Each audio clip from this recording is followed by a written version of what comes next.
Run. Okay. Just one. Oh, no, no, comme ça. Ça va? Okay. Okay. Since when did you wish to make that film? Actually, it was like really funny because I've been wanting to make films for like a long time, but this one happened very, very quickly. I got the idea about it's about 2 years ago now. I got the idea about 2 years ago, and I wrote it in 4 weeks. And we literally got the money to make it. You know, allowed to make it in about 3 months after that. So it's just like boom. You know, I've talked to Tim Robbins here and John Turturro. They've had their films for like 5-10 years in their mind and whatever. This one just after all the movies before I tried to make that like never happened. It took years and never happened. This one happened just really quickly. 3 months, but before or after Harvey Keitel was in the project? No. Harvey Keitel was in the project almost right from the beginning. After the script was written. After the script was written, it was like about like Harvey got involved in the project because his acting teacher, who was the producer, was a friend of theirs, gave her the script to give to Harvey. She read it, she liked it, she gave it to Harvey, and like literally like a couple days afterwards, Harvey called me up on the phone and said, "I love this film. I want to be involved in it. Let's make it." But involved in it as an actor. And then he became the producer of the film. How he became the producer is when we started casting, we didn't have any money. And Harvey was like knocking himself out, making himself available to us. He was involved in the casting process and everything. And what he did was he said, "Look, we should go to New York," because we didn't have any money. We were based out of Los Angeles, and we said, I was like, broke, and the producer was broke, no money, and they said we should go to New York and have some casting sessions.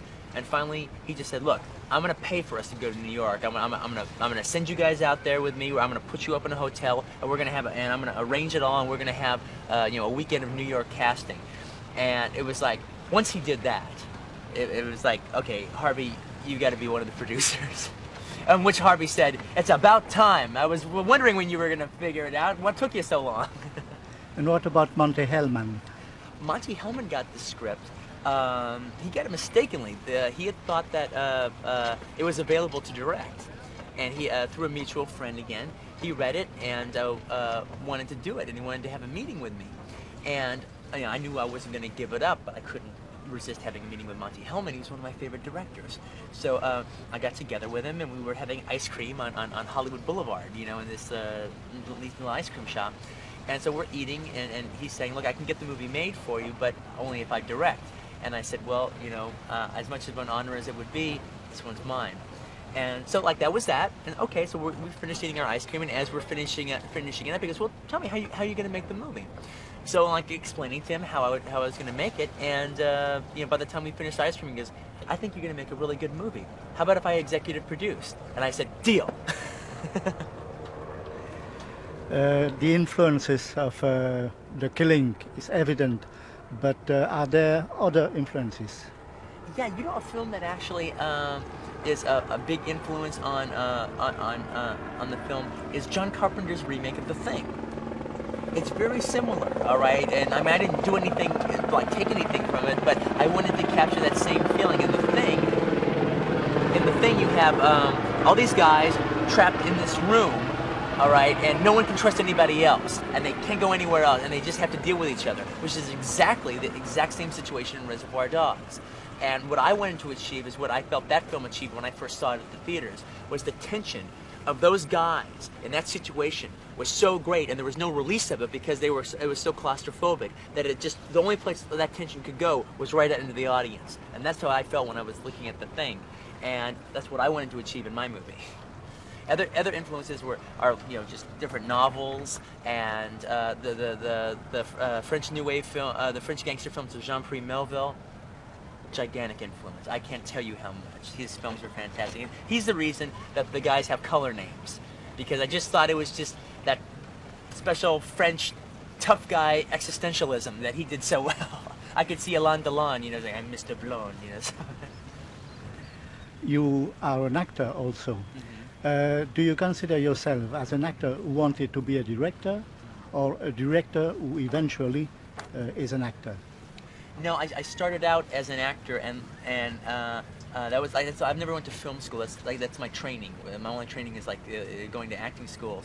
But it was just eventually at a certain point I realized I didn't just want to be in movies. I wanted to make movies. I came to the realization that I am a filmmaker, and I act pretty good. But what I really want to do is make movies. How did you work with the actors? I imagine each actor is different from the other. That's the tricky part about doing like an ensemble piece like this, because you put together 6 actors. Not only are you dealing with 6 different personalities, you're dealing with 6 different ways of working, and you're dealing with 6 different acting styles. One guy needs a lot of rehearsal, another guy doesn't like any rehearsal at all. One guy's naturalistic, one guy's method. So that's tricky. How I did it, I don't remember necessarily, other than just you deal with each of them as individuals. Some directors will like say, this is my way of working with actors, and boom, and everyone has to adjust to him. And I think that's just ego, because you want the actor to deliver you the best he has. And if he has a special way of working, then you have to make things work for him, all right? And understand that, all right? Because you want everyone to be their best. And so you work with it. The thing that I had going on my side was, as an actor, I understood that. All right, I understand the process. I'm not baffled by it. All right, I understand what it takes for Harvey to do what Harvey needs to do. It's completely understandable. Also, the other thing that I had on my side was there was no ego. Everybody was there to make the best movie they possibly could. Everyone cared about the film. All right, there was no ego involved. Only love. And even Harvey Keitel listens entirely to his director? Extremely. You mean, put it like this: is like in the rehearsal process, we had 2 weeks of straight rehearsal before the film went on. All right. During the rehearsal, Harvey doesn't like, and he's right not to. All right. He doesn't like anything predetermined, because the rehearsal is discovery. It's a journey. All right. If I say, Harvey, I want you to walk through the door angry.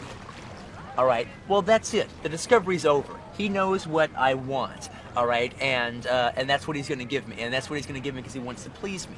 All right. But if I say, Harvey, just walk through the door and let's see what happens. All right. Then he can walk through the door and do whatever he wants, and like it could be something I never thought of. I can always make the adjustment. I can always say, okay, now Harvey, I want you to do it angry. I can always do that, but you can never limit your possibilities of what the actors can bring to you fresh. It's easy enough to tell them what you want, but let them show you, what was never in your head first. What about those songs? The choice of those songs of the 70s. Well, that's the music I grew up listening to, and I thought it was like I thought they were a neat counterbalance. All right, to the rudeness and the roughness in the movie. It makes the movie easier to watch by having this this completely inappropriate music playing during the course of this rough, rude, tough, violent movie. It takes the sting off it a little bit, but not a lot, just a touch.